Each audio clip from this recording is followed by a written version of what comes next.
Assalamualaikum warahmatullahi wabarakatuh. Nama saya Rahel Amanda Milani dari 10 IPA 3 SMA Negeri 5 Kota Tangerang Selatan. Di sini saya akan menjelaskan tentang upaya melindungi bumi dari gas-gas berbahaya. Pertama, kita akan membahas tentang pengertian dari global warming. Global warming adalah memanaskan iklim bumi secara umum. Memanasnya bumi telah diobservasi peneliti sejak tahun 1950-an dan terus bertambah panas sejak itu. Selain bertambah panas dari tahun ke tahun, di beberapa wilayah di bumi mengalami perubahan cuaca yang ekstrim. Oleh karena itulah fenomena ini disebut juga sebagai perubahan iklim global atau climate change. Penyebab utama pemanasan global adalah emisi gas karbon dioksida sebagai efek rumah kaca dari aktivitas manusia. Efek rumah kaca sejatinya merupakan proses alami yang seharusnya menjadikan bumi tempat yang nyaman untuk hidup. Tingkat karbon dioksida atmosfer pada Maret 2019 adalah 411,97 bagian juta per gas dan terus meningkat.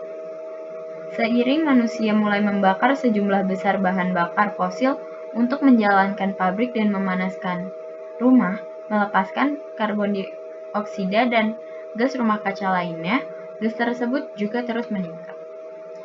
Para ilmuwan menyatakan, untuk menjaga planet yang layak huni, kita perlu memangkas level karbon dioksida menjadi 350 bagian juta per gas. Lalu apa saja penyebab-penyebab itu? Yang pertama ada efek rumah kaca. Pemanasan global terjadi ketika gas hasil efek rumah kaca seperti karbon dioksida atau CO2 dan polutan udara lainnya diserap oleh atmosfer yang ditimbulkan balik ke permukaan bumi. Yang kedua adalah gas kendaraan bermotor. Gas yang dilepaskan dari proses pembakaran ini melepaskan karbon dioksida dan polutan lainnya seperti metana dan nitrooksida.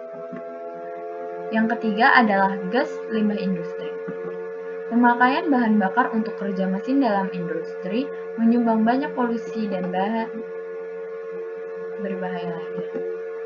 Yang keempat adalah mencairnya es di kutub. Permukaan es berwarna putih dapat memantulkan lebih dari 60% sinar matahari.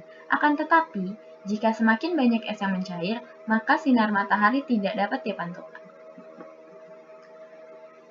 Dan di sini ada 6 gas berbahaya bagi bumi. Yang pertama itu adalah karbon monoksida atau CO. Apa karbon monoksida itu?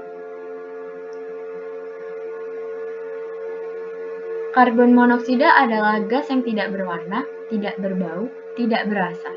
Gas beracun ini biasanya muncul dari proses pembakaran bahan bakar tertentu. Karbon monoksida juga bisa muncul saat ada kebakaran di area pertambangan di bawah tanah. Saat terhirup, karbon monoksida akan membuat mata iritasi, batuk-batuk, dan mengganggu indera penciuman.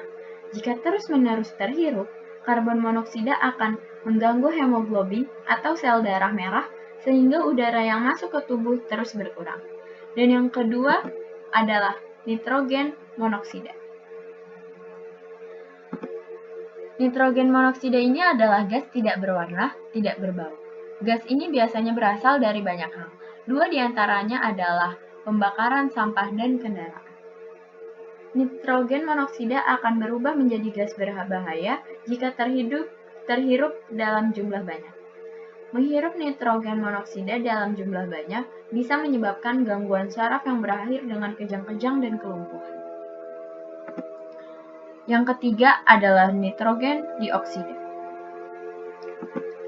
Nitrogen dioksida adalah gas beracun yang berwarna coklat kemerahan atau coklat kekuningan. Baunya sangat menyengat. Sifat racun pada nitrogen dioksida 4 kali lebih kuat daripada sifat racun pada nitrogen monoksida.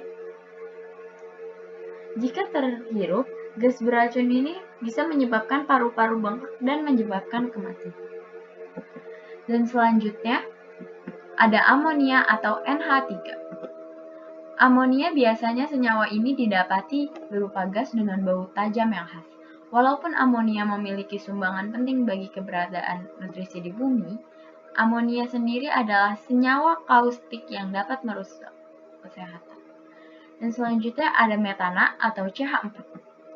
Metana murni tidak berbau, tapi jika digunakan untuk keperluan komersial, biasanya ditambahkan sedikit bau belerang untuk mendeteksi kebocoran yang mungkin terjadi. Dan terakhir ada CFC dan HFC.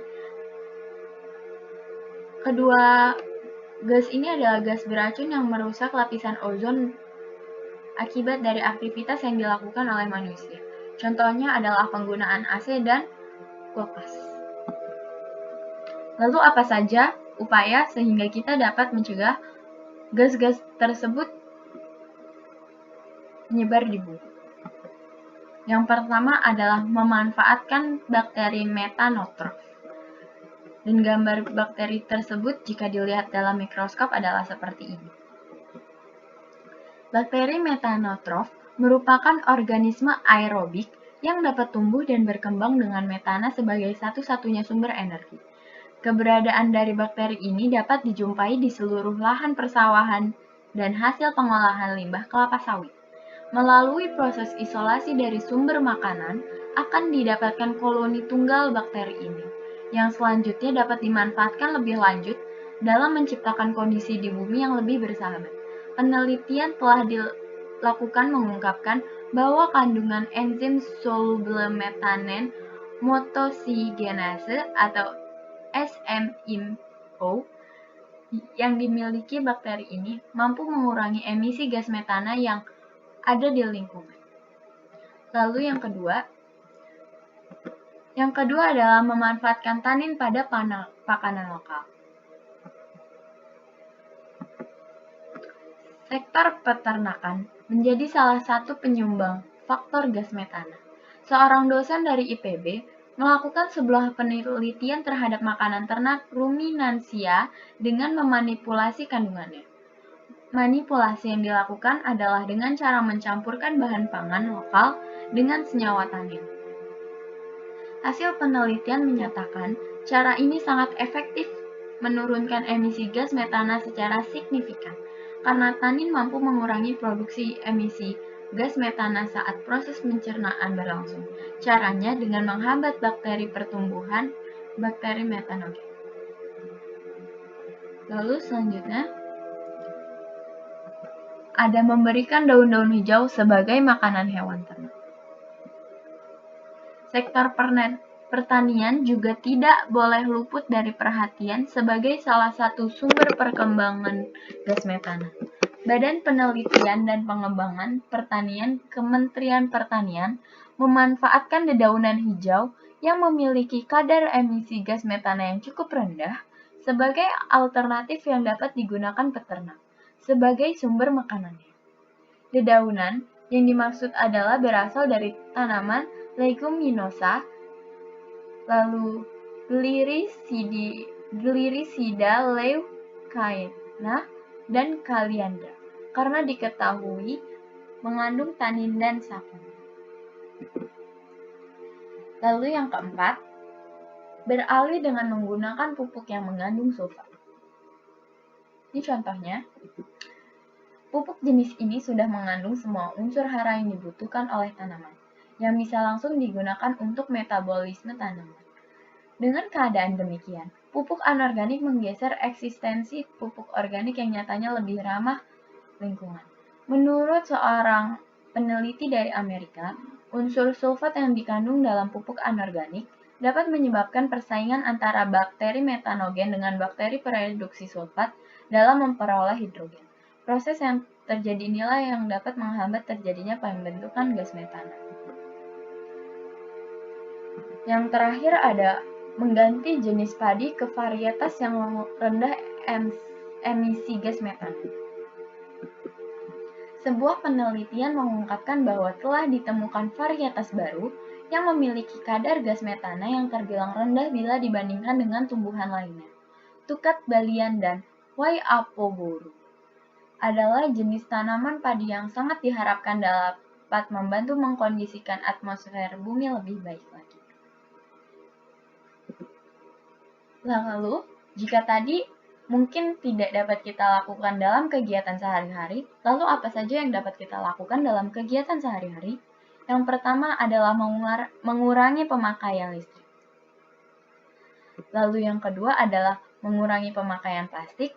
Seperti yang kita tahu, banyaknya plastik di lautan-lautan ini yang mungkin merusak ekosistem dari bumi ini. Yang ketiga adalah menggunakan kendaraan umum untuk mencegah banyaknya karbon dioksida dan karbon monoksida yang makin bertambah. Lalu melakukan reboisasi.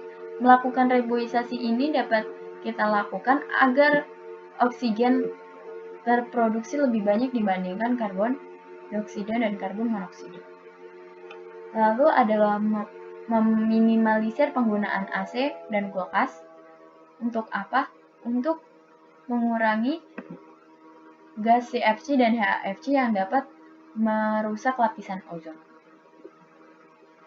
Dan berikut adalah penjelasan saya tentang upaya melindungi bumi dari gas-gas berbahaya. Kurang lebihnya mohon maaf jika ada salah kata atau macet-macet dalam menjelaskannya. Sekian, terima kasih.